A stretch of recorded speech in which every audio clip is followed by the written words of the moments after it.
আসসালামু আলাইকুম। আশা করি সবাই ভালো আছেন আপনারা। আমিও ভালো আছি।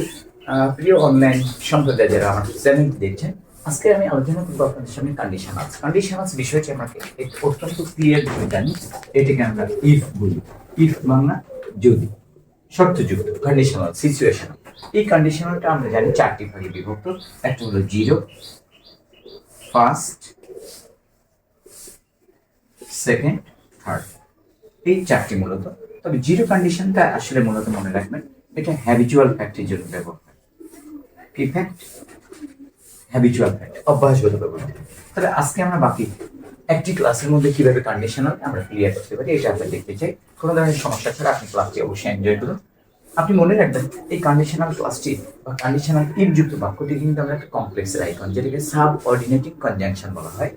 আর ইফযুক্ত শব্দটিকে আমরা কিন্তু ভিন্ন ভিন্ন জায়গায় পেয়েছি, বিশেষ করে নেগেটিভ বা অ্যাফার্মেটিভ বাক্য করতে গেলে, কমপ্লেক্স তৈরি করতে গেলে। আবার পাশাপাশি ইফটাকে আমরা কমপ্লিট সেন্টেন্সে একটি পার্ট পেয়ে থাকি। আপনারা যদি প্রত্যেকটা বোর্ডের একটি কোশ্চেন দেখেন, তাহলে অবশ্যই কিন্তু সেখানে দেখবেন একটা ইফের কিন্তু কন্ডিশনালস রয়েছে। সুতরাং আজকের ক্লাসটিতে আমরা দেখবো ইফের conditional structures and some examples. Okay, যেমন দেখি structure of first condition. If plus subject plus ভার্বটি প্রেজেন্ট টেন্স, ভার্বটি হবে প্রেজেন্ট ফর্ম, প্লাস অবজেক্ট। এখানে একটি ক্লজ হবে, subject can, may, shall, will. Can, may, shall, will, plus ভার্বটি হবে বেস ফর্মের। ভার্বটি কি ফর্মে হবে? বেস ফর্মের, প্লাস এক্সটেনশন। এটি হলো it is the structure of first condition. আমি যদি একটি স্যাম্পল আপনাদের সামনে লিখি, তাহলে আশা করি আপনারা অতি সহজে বুঝে যাবেন। এখন মনে রাখতে হবে ইফটা কিন্তু যে আপনার সামনেই থাকবে এমনটা। ইফটা কিন্তু আপনার দুটি বাক্যে এরকম হতে, ইফ হি রিডস অথবা I will get A plus if I. আপনার দুই ধরনের আসতে পারে। তাহলে দেখলাম কি আমরা if in the middle, here beginning of sentence. If he read যদি সে পড়ে, তাহলে বলতে পারি structure he can pass in exam. He can gate he can cut a good figure in it. I will get A plus, আমি এ plus পাবো if I study মোর। এটি কোন conditional? First condition best হয়েছে। ক্লিয়ার? কি দেখাতে চাইছি? আমি একটা শুরুতে হয়েছে, এখানে একটা মার। এখানে মনে রাখতে হবে দুটি কন্ডিশন, একটি প্রিন্সিপাল ক্লজ, একটি হলো প্রিন্সিপাল ক্লজ, আর একটা হলো সাবঅর্ডিনেট। একটি প্রিন্সিপাল ক্লজ, একটা কি সাবঅর্ডিনেট ক্লজ। প্রিন্সিপাল ক্লজ আর সাবঅর্ডিনেট। এখন আমরা দেখতে চাই সেকেন্ড কন্ডিশনাল স্ট্রাকচার। কোন কন্ডিশন? সেকেন্ড কন্ডিশনাল স্ট্রাকচারটি একটু আমরা দেখি। ইফ প্লাস সাবজেক্ট, এখানে এই ভার্বটি কিন্তু পাস্ট ফর্মে হবে, পাস্ট ইনডেফিনিট, পাস্ট ইনডেফিনিট। দ্বিতীয় ক্লাস, এখানে চারটি মডাল থাকছে, এই চারটি মডাল থেকে আপনারা টান করবেন তিনটি। যেমন would, could plus might, would, could, might, plus ভার্বটি বেস ফর্ম প্লাস এক্সটেনশন। যেমন যদি আমি একটা স্যাম্পল লিখি, ইফ শি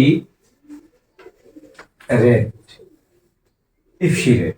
আর একটু যদি আমি লিখি, I would succeed if I। আমরা এখানেও দুটি ক্লজ বানিয়েছি, একটা principal clause, subordinate clause. If she read, যদি সে পড়তো, she would cut a good figure, cut a good figure, cut a good figure mean কৃতিত্বশীল, ভালো ফলাফল করা।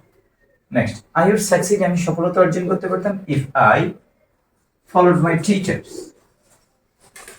if I followed my teachers, আমি যদি আমার শিক্ষকদেরকে অনুসরণ করতাম। ক্লিয়ার? আমরা এখন দেখতে চাই ইফের থার্ড কন্ডিশনালটি। কোন কন্ডিশনালটি? থার্ড কন্ডিশনালটি আমরা একটু দেখব। এখানে থার্ড কন্ডিশন স্ট্রাকচারটা কেমন হবে? If plus subject plus verb. এই ভার্বটি বলতে আমরা এটাকে পাস্ট পারফেক্ট বলবো, had plus verb three.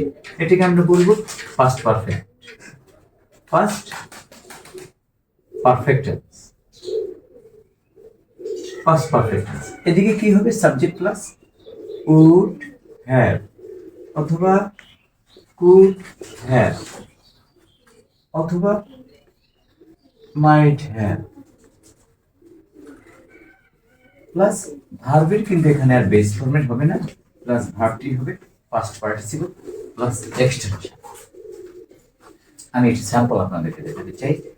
If Kavita had read, another one, she might have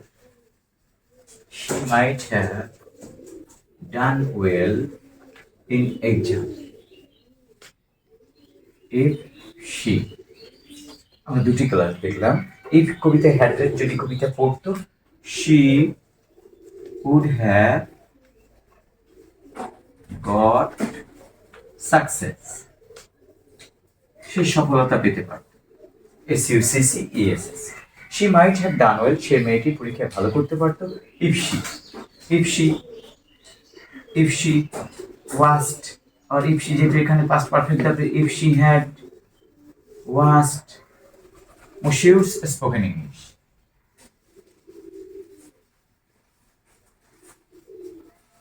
spoken English YouTube channel, clear? আমরা এখন দেখতে চাই জিরো কন্ডিশন রয়েছে, জিরো কন্ডিশনের ব্যবহারটা কেমন।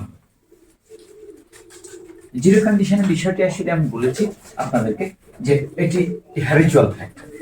যেমন যদি আমি বিদ্যালয় থেকে ফিরতে দেরি করি, জিরো, এবার জিরো কন্ডিশন। If